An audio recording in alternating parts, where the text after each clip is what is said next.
Keterampilan abad 21.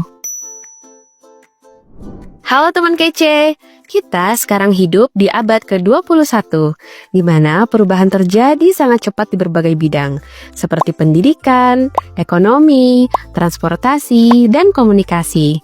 Misalnya, sekarang kita bisa belajar lewat video online, ikut kelas dari HP, atau cari informasi dari internet. Berbeda dengan 30 tahun yang lalu, di mana kita menggunakan kertas dan pen untuk menulis, serta belajar dengan menggunakan buku teks. Atau 60 tahun lalu, di mana menulis dilakukan dengan sabak dan grip, serta belajar dengan mendengarkan guru di kelas. Bagaimana pendidikan dan kehidupan kita akan berubah 30 tahun dari sekarang ya? Wah, sulit dibayangkan ya canggihnya. Agar bisa bertahan hidup dan bahkan sukses di dunia masa depan yang sangat canggih, belajar dengan menghafal atau mengerjakan ujian saja tidak cukup. Kita perlu punya keterampilan yang dibutuhkan di masa depan.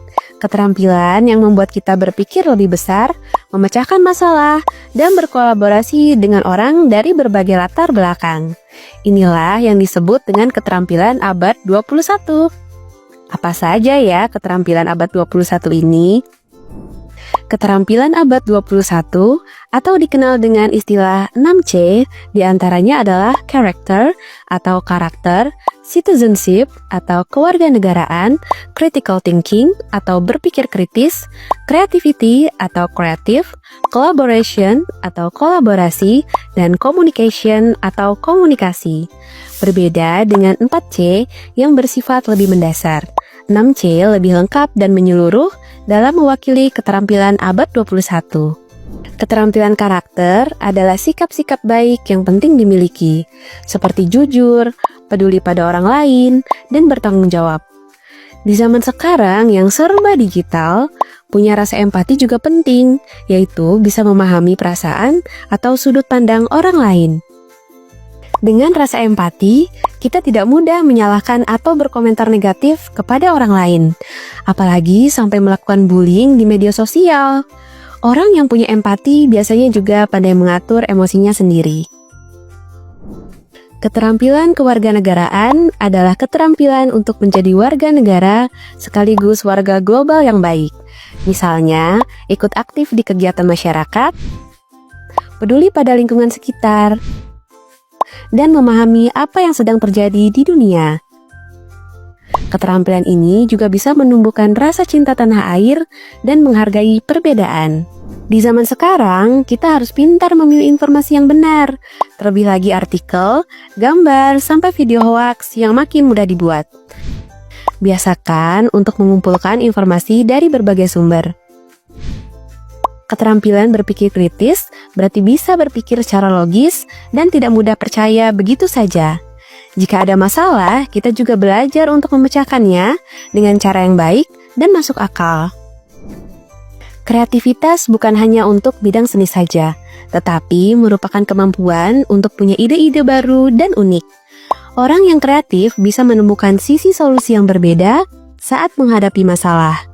Mereka biasanya juga lebih fleksibel dan tidak mudah stres saat menghadapi tantangan. Banyak cara untuk mengasah kreativitas kita.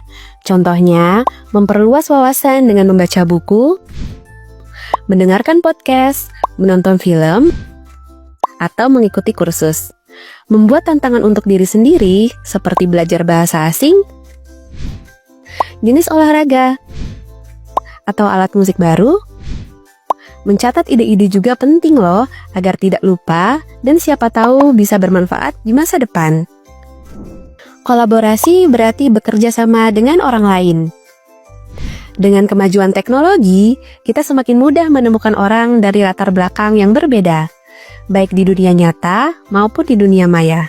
Ketika berkolaborasi dengan mereka, kita perlu bersikap terbuka terhadap ide atau pendapat yang berbeda.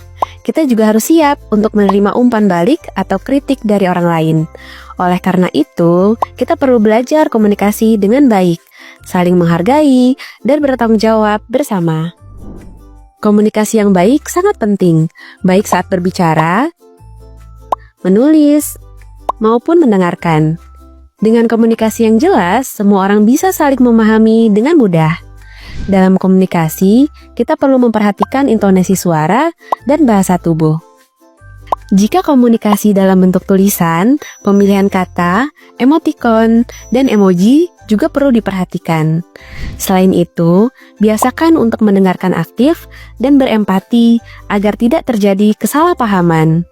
Sesuaikan juga gaya komunikasi kita dengan usia atau latar belakang lawan bicara.